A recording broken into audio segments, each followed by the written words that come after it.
The African digital dream is taking a dark turn as remote work platforms are being weaponized to recruit African talent into foreign wars. Is the promise of the internet becoming a dangerous trap?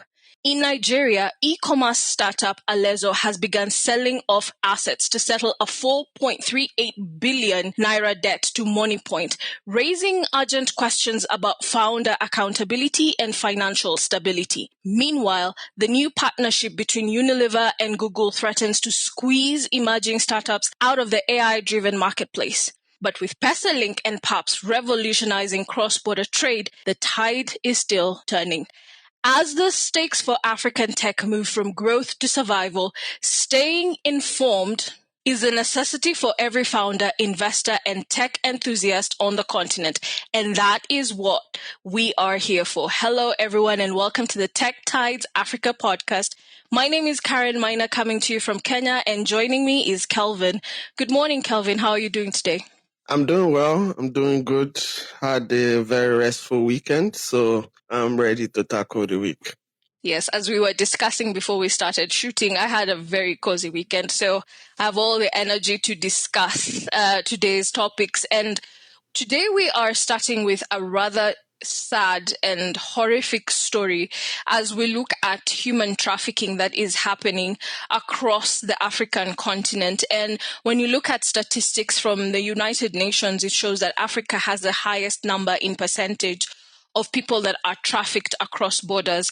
When these people, young people, are trafficked, children and adults as well, they go to different countries across the world.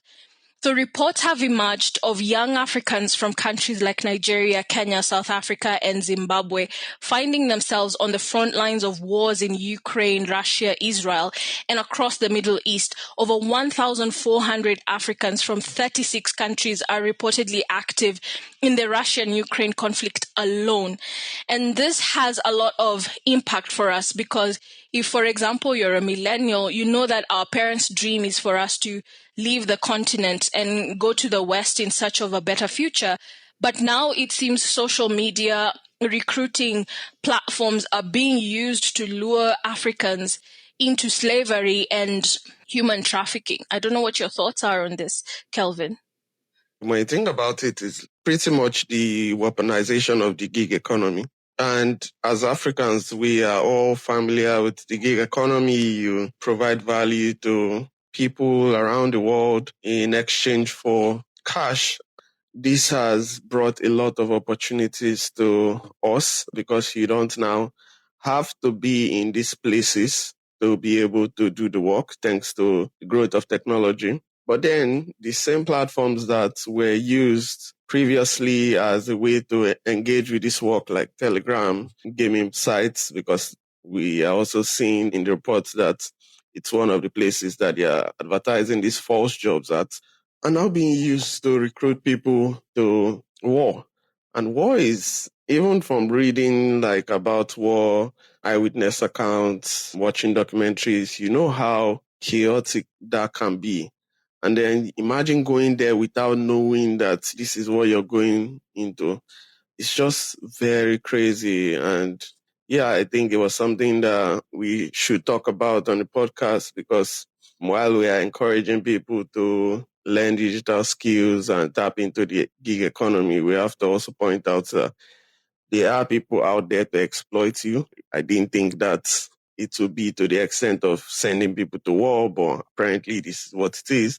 We all need to be careful about the way we navigate the gig economy. It doesn't mean that there are no opportunities out there. There are, but you just need to be careful and make sure that you do some due diligence before you engage with certain people. Yeah, absolutely. And I do think that there is place for tighter regulation when it comes to the digital labor marketplaces.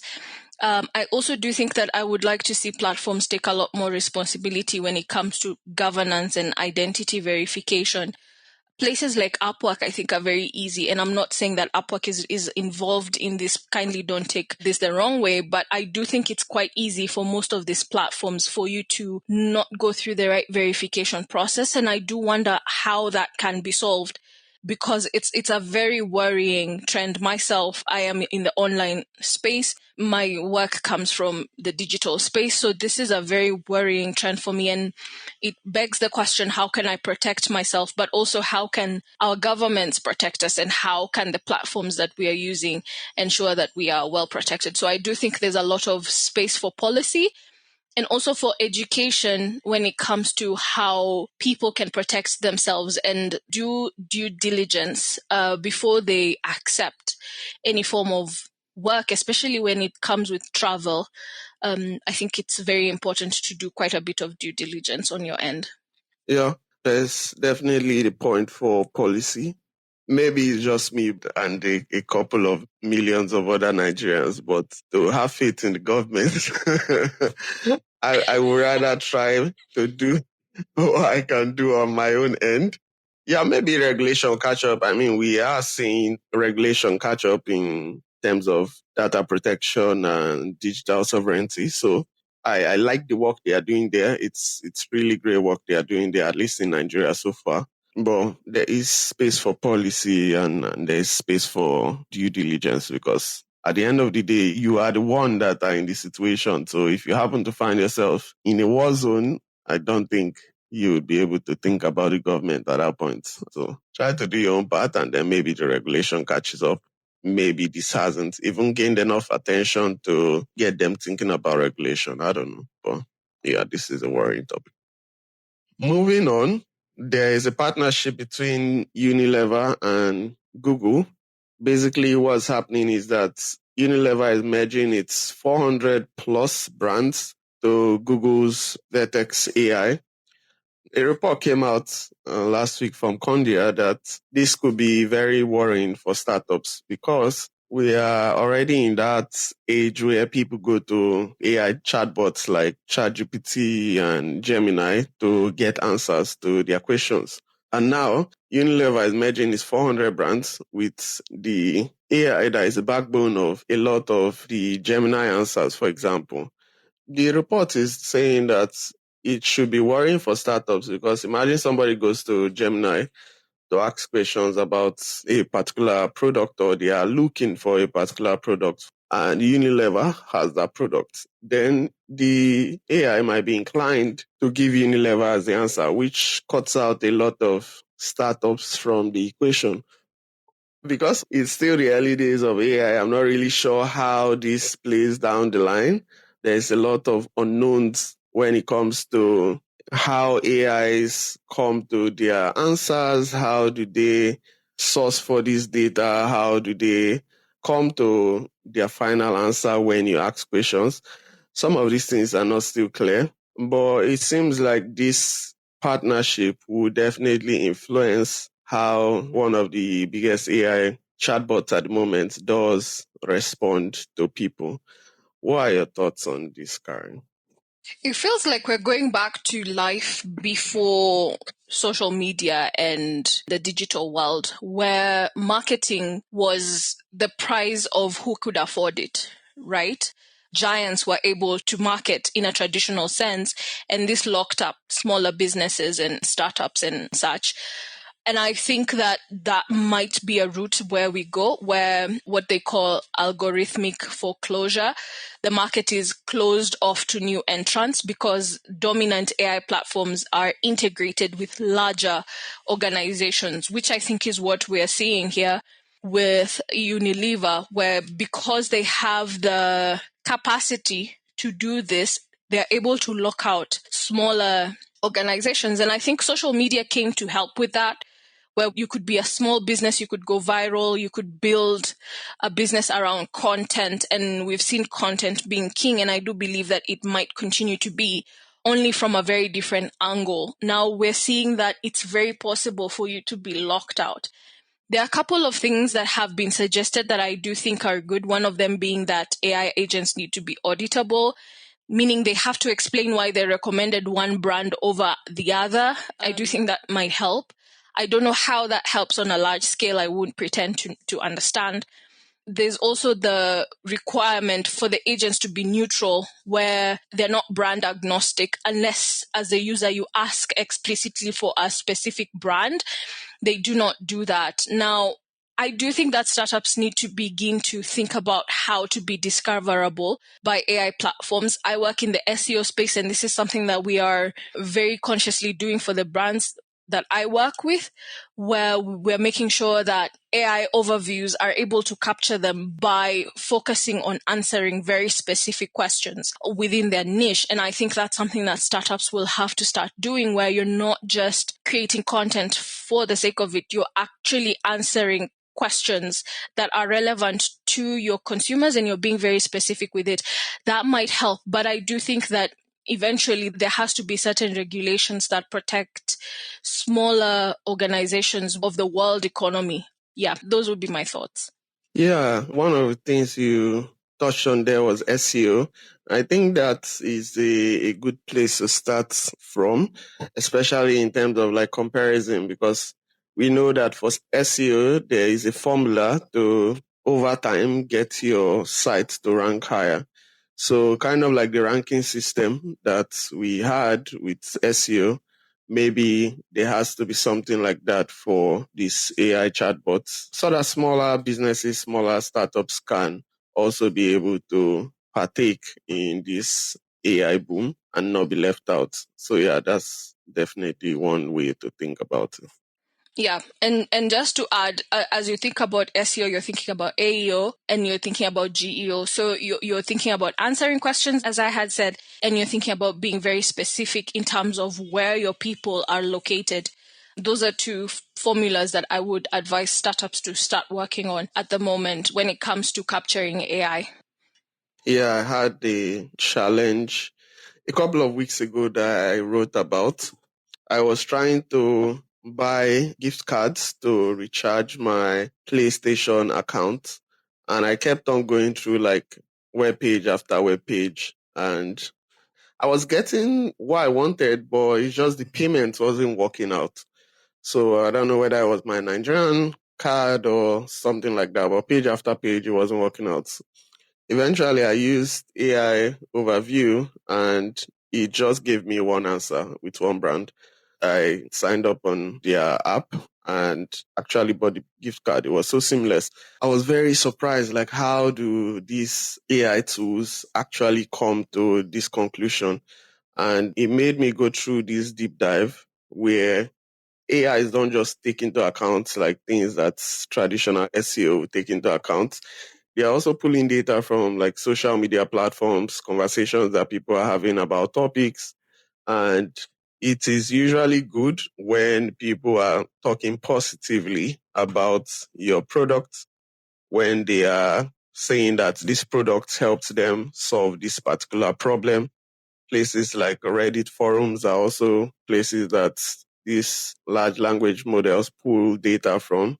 By sorting through all of that data, they can give you a very specific answer. And in my own case, it worked.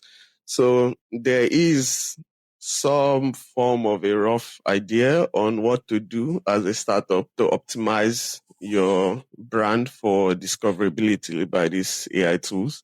But again, it's still early days. It's best to be doing the research now. I did write one article on what I found. But yeah, it's very interesting times.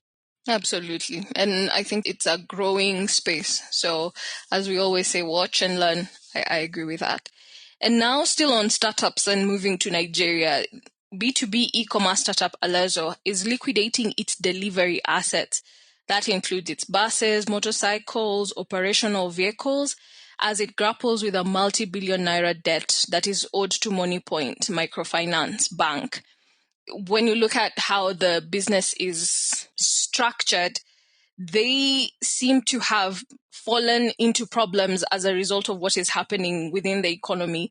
Their model relies on logistics fleets, warehousing, and when you look at that, the retail margins are usually quite small, and then the geography, the expansion, the whatever is happening in the economy, like rising fuel costs, FX pressure that has been experienced in Nigeria, and operating expenses, they're all eroding its margins despite the fact that it seems to be growing. And it raises a question for me that I'm not sure I quite know the answer yet, which is at what point is working capital a good decision as a startup? And perhaps that's something that we will look at some point. But it does raise that question for me. At what point is debt the answer? At what point is bootstrapping the answer? That's the question that comes to mind when I read this article. When you look at the funding they've raised so far, $60 million that they raised before they took this loan from Moniepoint, I wonder why this loan? Because again, if you just look at the loan, 5 billion naira to pay back in 18 months, it just doesn't add up.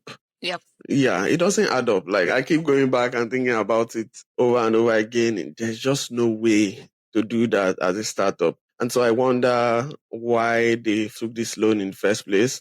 Part of me also wonders why Moniepoint gave them the loan in the first place, because again, it doesn't really add up. The thing is, they are operating in a space that we are seeing at least one other startup, Omni Retail, is succeeding in. So it's quite a similar space they are both operating in. And Omni Retail for the past couple of years now, they have been like fastest growing startup. They are doing quite well. So how do you find yourself in a situation? There are too many questions for me. I wanted to check out what they do in terms of like their offerings and services, but their website is currently down. Their social media have been quiet for a month or so. So yeah, it seems like a lot more is going on at the moment. And I think in the next couple of weeks, we would get some more clarity on the situation. But for now, there are just too many questions. Yeah, I also think that their response is a bit suspect, where they say that the sale of their assets has nothing to do with the loans, that they are simply selling off scrap. And yet we are seeing court cases happening, and there's a lot of things that is happening even as you're talking about the website and the social medias. Clearly something is going on that they're not being honest about. And I do think from a PR perspective that that's a dangerous precedent. This is an opinion, however, because I do think even as you do PR to try and remedy whatever is happening, there has to be an aspect of honesty or at least believability for your clientele and for stakeholders. So that was a bit suspect for me. I do think it's important for you to grow trust with the people that you are trying to do business with. And the aspect of believability comes in. Again, that is an opinion. I mean, there is definitely something wrong going on, else you won't be in the news. So the response, like you said, it just doesn't sit well. You can't say there's nothing wrong and you're selling off assets. Your website is not working. It's kind of like you want to go and buy groceries at one of these big supermarkets and then you go there and they are locked and then they are putting out statements that everything is fine. I mean, your shop is locked, you're selling off your goods or your assets, and then you say everything is well. And I don't know. Yeah. But again, like I said, in a couple of weeks' time, we would know what is going on. Yeah, we'll definitely find out. I do think, however, that they should have come at this from a very believable point of view. Yes, it's okay to spin the story a bit. That's what PR is for, but it has to be believable and to build trust. Yeah. Yeah. Moving on to PesaLink. PesaLink is partnering with the Pan-African Payment and Settlement System, PAPS, to ease cross-border payments and speed up regional financial integration. This partnership is supposed to enable 24/7 cross-border payments for participants into banks and mobile money operations within the network in Kenya. And it's all going to be settled in the local currency, which should reduce. I think we've talked about this. We talked about this a lot last year when it comes to cross-border payments, and we discussed some of the challenges, such as policies, the difference in policies, the capacity to do FX exchanges. And there was a lot that needed to be tackled, and we're seeing PesaLink and PAPS try to fix that problem. It does raise one major question for me within the policies aspect, and that is how do we curb anti-money laundering? How do we make sure anti-money laundering is key here? how do we make sure, when you look at, for example, Kenya and Congo, one of the biggest issues we have is black gold coming in from Congo through Kenya and then going to different parts of the world. So how do we make sure that we are able to flag those kinds of transactions when it is instantaneous? Because I can instantly get the money and withdraw it. So there are a few questions that come up for me, but I do think it's a very, very positive move, especially because it comes in our local currency. And I think it could be a very good precedent for other countries. Yeah, it's a good partnership because, like you said, we talked about cross-border payments a lot last year. And this is one of the efforts to tackle that.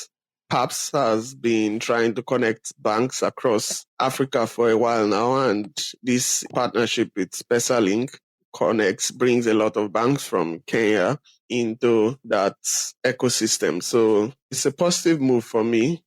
Like you said, there are some challenges to watch out for in terms of like fraud and things along those lines. But I think we already tackled this in a lot of ways in Nigeria because we have instant transfers.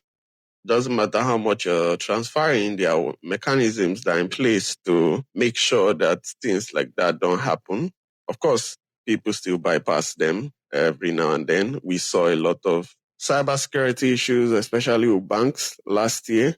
So it isn't something that doesn't happen, but there are mechanisms and safeguards that are put in place. So I'm always for speed and efficiency.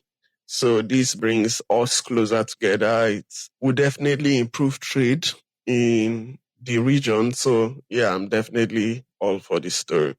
Yes, I agree. I think we'll see a lot of growth in the fintech space, the scaling of fintech, if this is set as an example. We may also see an expansion in software as a service within the region. And I also think that, as you've said, trade in the AFC, I never know how to say this word, AFCFTA. How do you say that one? Yeah, The that one trade, always yes. confuses me. We'll see. It creates a precedent that will boost trade across African boundaries. So yeah, definitely a very good development. Yeah. Finally, Spiro electric vehicles. Spiro is expanding. They have raised, I believe, $50 million to expand their electric motorcycle network across Africa. We have been talking about a lot of EVs on the podcast in recent times. It seems this year is the year that a lot of these startups would make a real dent in Africa.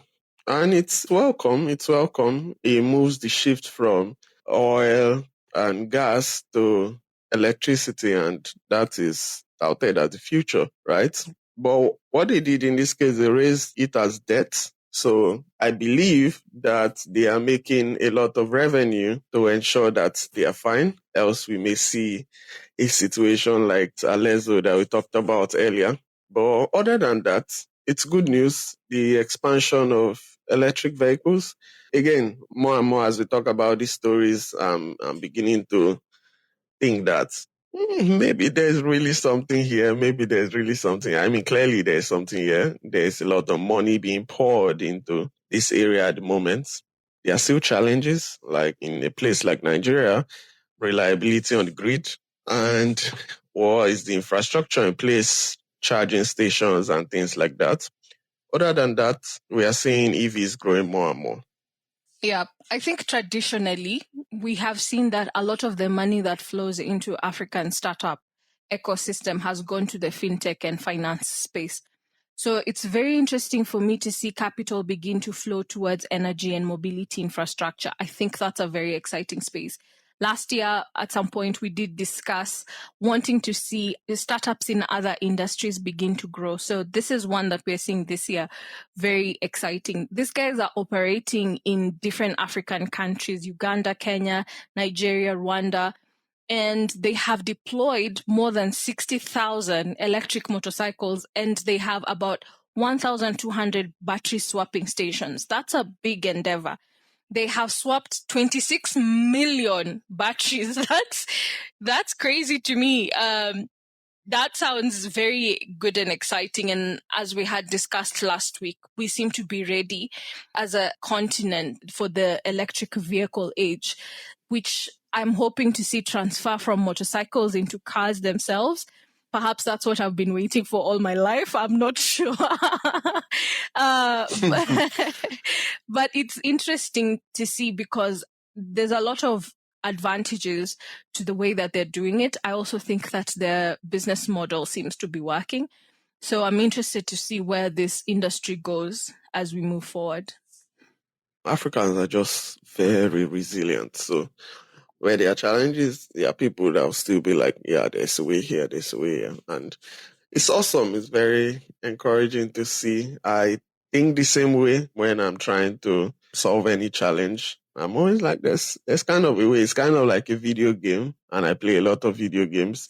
There's always a way. It's just about finding the way. So awesome work from Spiro, and we'll continue to keep an eye out on EV development in Africa. Thank you for listening to another episode of the Tech Tides Africa podcast. Remember, leave a comment or share with your friends. We'll see you next Thursday at the same time and place you get your podcast. Until then, stay well.